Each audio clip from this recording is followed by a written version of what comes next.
بسم اللہ الرحمن الرحیم۔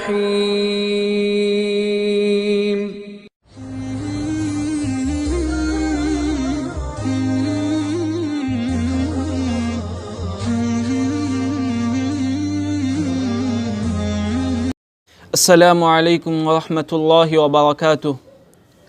الحمد للہ الذی ہدانا لہذا وما كنا لنہتدی لولا ان ہدانا اللہ، اما بعد فاعوذ باللہ السمیع العلیم من الشیطان الرجیم من ہمزہ ونفخہ ونفثہ، بسم اللہ الرحمن الرحیم۔ قال اللہ سبحانہ وتعالی وَلَقَدْ وَصَّيْنَا الَّذِينَ أُوتُوا الْكِتَابَ مِن قَبْلِكُمْ وَإِيَّاكُمْ أَنِ اتَّقُوا اللَّهَ۔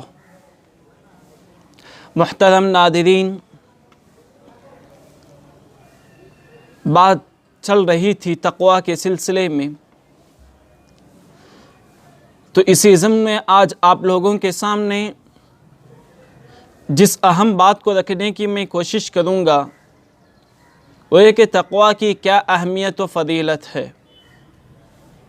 یہ بات ہم اچھی طریقے سے جانتے ہیں کہ جس چیز کا مقام و مرتبہ زیادہ ہوتا ہے یا جس چیز کو اہمیت زیادہ حاصل رہتی ہے تو اس چیز کی اہمیت و فضیلت بھی بہت زیادہ ہوا کرتی ہے۔ انہی میں سے ایک چیز تقویٰ ہے، بلکہ اگر یہ کہا جائے اللہ رب العالمین کے اس قول کے مطابق تو کوئی بیجا نہ ہوگا کہ دین اسلام کے خلاصے کو اللہ رب العالمین نے تقویٰ بیان کرتے ہوئے کہا وَأَلْزَمَهُمْ كَلِمَةَ التَّقْوَى وَكَانُوا أَحَقَّ بِهَا وَأَهْلَهَا۔ تو یہاں کلمۃ التقویٰ سے مراد لا الہ الا اللہ ہے، محمد رسول اللہ، اور لا الہ الا اللہ محمد رسول اللہ یہ دین اسلام ہے۔ تو گویا اللہ رب العالمین نے تقویٰ کو یہاں دین اسلام قرار دے دیا۔ تقویٰ یہ ایسی چیز ہے جس کو اپنی زندگی میں لاگو کرنے کی اللہ رب العالمین وصیت کر رہا ہے۔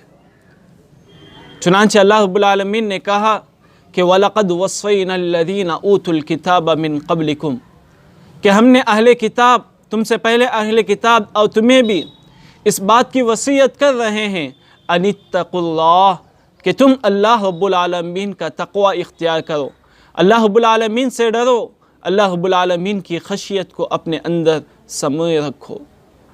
تو گویا سب سے پہلی چیز تقوی کی اہمیت و فضیلت کے لیے بات ہمیں سمجھ لینی چاہیے کہ اللہ رب العالمین اس بات کی ہمیں وصیت کر رہا ہے۔ نہ صرف اللہ رب العالمین بلکہ اللہ کے نبی صلی اللہ علیہ وسلم بھی ہمیں اس بات کی تعلیم دے رہے ہیں کہ ہم تقوی کو اختیار کریں۔ چنانچہ اللہ کے نبی صلی اللہ علیہ وسلم کا وہ مشہور معروف خطبہ جس کو خطبۃ الوداعی بھی کہا جاتا ہے، جس میں آپ صلی اللہ علیہ وسلم نے کہا تھا اوصیکم بتقوی اللہ والسمع والطاعہ، کہ میں تمہیں اللہ رب العالمین کے تقوی کی وصیت کرتا ہوں، سمع و طاعت کی بھی وصیت کرتا ہوں۔ تو گویا یہ اللہ کے نبی صلی اللہ علیہ وسلم کی بھی وصیت رہا کرتی تھی کہ آپ صلی اللہ علیہ وسلم جب بھی کوئی خطبہ دیتے یا کسی اہم بات کو، کسی اہم گفتگو کرنا چاہتے تو سب سے پہلے تقوی کی وصیت کیا کرتے تھے۔ یہ نہ صرف اللہ کے نبی صلی اللہ علیہ وسلم کی وصیت تھی بلکہ اللہ کے نبی صلی اللہ علیہ وسلم سے پہلے جتنے انبیاء کرام اس دنیا میں مبعوث کیے سبھوں نے بھی اپنی قوم والوں سے تقوی کی وصیت کی۔ چنانچہ اللہ رب العالمین نے نوح علیہ السلام کے متعلق کہا کہ کذبت قوم نوح المرسلین، کہ نوح علیہ السلام کی قوم نے انبیاء کرام کو، رسولوں کو جھٹلایا۔ اذ قال لهم اخوهم نوح الا تتقون، جبکہ ان کے بھائی نوح نے کہا الا تتقون، کہ تم ڈرتے نہیں ہو، کہ تم تقوی اختیار نہیں کرو گے۔ اسی طرح اللہ رب العالمین نے عاد علیہ السلام کے متعلق کہا کہ کذبت عاد المرسلین، کہ عاد علیہ السلام کی قوم نے مرسلین نبیوں کو جھٹلایا، ان کا انکار کیا، ان کی تکذیب کی. اذ قال لهم اخوهم ہود الا تتقون، جبکہ ان کے بھائی ہود نے کہا الا تتقون، کیا تم ڈرتے نہیں ہو. یہی بات نوح علیہ السلام کے علاوہ موسیٰ علیہ السلام نے، ابراہیم علیہ السلام نے، ادریس علیہ السلام نے، دیگر تمام انبیاء اکرام نے اپنی قوم والوں سے کی ہے، جو کہ سورۃ الشعراء کے آیات میں مذکور ہیں. تو گویا جہاں اللہ رب العالمین کی وصیت ہے، نبی صلی اللہ علیہ وسلم کی وصیت کے ساتھ ساتھ تمام انبیاء و رسول کی بھی یہ وصیت رہی ہے. یہ بات ہم اچھی طریقے سے جانتے ہیں کہ جو انسان متقی ہوگا، جو انسان پرہیزگار ہوگا، جو انسان اللہ رب العالمین سے ڈرنے والا ہوگا، اللہ رب العالمین کے یہ لوگ ولی ہیں. چنانچہ اللہ رب العالمین نے کہا کہ الا ان اولیاء اللہ لا خوف علیہم ولا هم يحزنون الذین آمنوا وکانوا یتقون، کہ خبردار اللہ کے ولیوں کو نہ دنیا میں کوئی خوف ہوگا، نہ وہ آخرت میں رنجیدہ ہوں گے. کون اللہ کے ولی ہیں؟ اس کی وضاحت کرتے ہوئے اللہ رب العالمین نے کہا الذین آمنوا وکانوا یتقون، کہ جو لوگ ایمان لائے اور اللہ رب العالمین سے ڈرتے ہیں. تو گویا اللہ رب العالمین نے اس آیت کریمہ میں ایمان اور تقوی کو کہا کہ جو اوصاف جس انسان کے اندر پائے جاتے ہیں، حقیقت میں یہ لوگ اللہ رب العالمین کے ولی ہوا کرتے ہیں. تو دوسری جانب اللہ رب العالمین نے کہا کہ واللہ ولی المتقین، کہ یقیناً اللہ رب العالمین متقیوں کا مددگار ہے، متقیوں کا ولی ہے، دوست ہے، کارساز ہے. تو گویا ان دو آیتوں سے بات ہمیں واضح طور پر معلوم ہوئی کہ جس انسان کے اندر اللہ رب العالمین کا تقوی پایا جاتا ہو، ایسا انسان اللہ رب العالمین کا ولی بن جاتا ہے. اور جو انسان اللہ رب العالمین کا ولی بن جاتا ہے، نہ انہیں دنیا میں کسی چیز کا خوف ہوگا اور نہ ہی وہ آخرت میں کسی سلسلے میں پریشان اور رنجیدہ ہوں گے.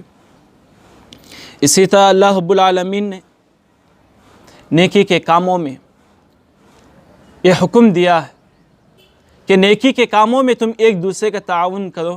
تو ساتھ میں کہا کہ اگر تقوی کے سلسلے میں کسی انسان سے مدد لینی ہو تو ایسے انسان کے لیے چاہے کہ وہ بھی مددگار بن جائے. چنانچہ اللہ رب العالمین نے کہا کہ وَتَعَاوَنُوا عَلَى الْبِرِّ وَالتَّقْوَى، کہ تم نیکی کے کاموں میں، تقوی کے کاموں میں ایک دوسرے کا تعاون کیا کرو. وَلَا تَعَاوَنُوا عَلَى الْإِثْمِ وَالْعُدْوَانِ، اور گناہوں کے کاموں میں، دشمنی، سرکشی کے کاموں میں ایک دوسرے کا تعاون نہ کیا کرو. غور کرنے کی بات یہ ہے کہ اللہ رب العالمین نے اس آیت کریمہ میں بالبر، نیکی کے کاموں کے بعد والتقوی کہا. ہمیں بات اچھی طریقے سے جانتے ہیں تقوی کا کام بھی نیکی کا کام ہے، لیکن نیکی کے کاموں کا جب عام لفظ ذکر کیا تو اس کے بعد تقوی کا ذکر خاص کر دیا ہے، جو اس بات کی دلالت ہے کہ اس کی اہمیت و فضیلت بہت زیادہ ہے.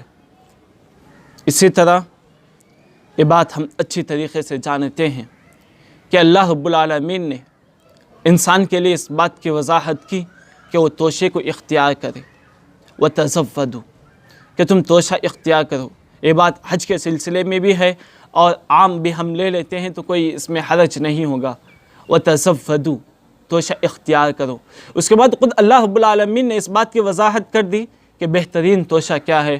وَتَزَوَّدُوا فَإِنَّ خَيْرَ الزَّادِ التَّقْوَى، کہ بہترین توشہ اگر کوئی توشہ ہے تو تقوی کا توشہ ہے. وَاتَّقُونِ يَا أُولِي الْأَلْبَابِ، لہذا اے اللہ کے بندو، اے عقل مندو، تم مجھ ہی سے ڈرو، مجھ ہی سے میرا ہی تقوی اختیار کرو. تو گویا ان آیات سے ہمیں یہ بات واضح طور پر آیا ہو گئی کہ زندگی میں اگر کوئی بہترین توشہ ہے جو کہ دنیا کے لیے بھی ہمارے لیے زاد راہ بن سکتا ہے اور آخرت میں بھی ہمارے لیے زاد راہ ہوگا، وہ چیز جو ہے وہ تقوی ہے. اور یہ بات ہم اچھی طریقے سے جانتے ہیں کہ اللہ کے نبی صلی اللہ علیہ وسلم، جن کے اللہ رب العالمین نے اگلے اور پچھلے سارے گناہوں کو معاف کر دیا ہے، وہ بھی ہمیشہ اللہ رب العالمین سے تقوی کو طلب کیا کرتے تھے. آپ صلی اللہ علیہ وسلم کی مختلف دعائیں جس میں آپ صلی اللہ علیہ وسلم تقوی کو اللہ رب العالمین سے طلب کیا کرتے تھے، جیسے دعا اللہم انی اسألک الہدی والتقی والعفاف والغنی، کہ اے اللہ میں تجھ سے ہدایت کی اور تجھ سے تقوی، تجھ سے عفت و پاک دامنی والغنی اور غناءت کا سوال کرتا ہوں۔ اس کے بعد دوسری دعا میں اللہ کے نبی صلی اللہ علیہ وسلم یہ دعا کیا کرتے تھے، اللہم آتی نفسی تقواہا وزکیہا انت خیر من زکاہا انت ولیہا ومولاہا۔ تو یہ تھی چند دعائیں جو آپ صلی اللہ علیہ وسلم جن میں اللہ رب العالمین سے تقوی کو طلب کیا کرتے تھے۔ تو گویا اتنی ساری باتوں کا خلاصہ اور لب لباب یہی ہے کہ قرآن و حدیث میں تو تقوی کی بہت زیادہ اہمیت و فضیلت بیان کی گئی ہے۔ ایک انسان کے لیے چاہیے کہ اپنی زندگی کے ہر لمحے میں، چاہے وہ خوشی کا ہو کہ غمی کا، ہر موقع میں وہ اللہ رب العالمین سے ڈرے، اللہ رب العالمین کا تقوی اپنے اندر اختیار کریں، تبھی جا کر ایک انسان کی دنیا و آخرت ہر دونوں جگہ، ہر دونوں زندگی اس کی کامیاب تصور کی جا سکتی ہے۔ انہی چند کلمات کے ساتھ میں رب کائنات سے دعا گو ہوں کہ الہ العالمین ہم تمام کو اپنی زندگی میں تیرا تقوی، تیری خشیت کو اختیار کرنے والا بنا۔ اللہ ہمیں متقیوں والے اوصاف کو اختیار کر کے اپنے نیکوکار بندوں میں شامل فرما۔ آمین۔ وآخر دعوانا ان الحمد للہ رب العالمین، والسلام علیکم ورحمۃ اللہ وبرکاتہ۔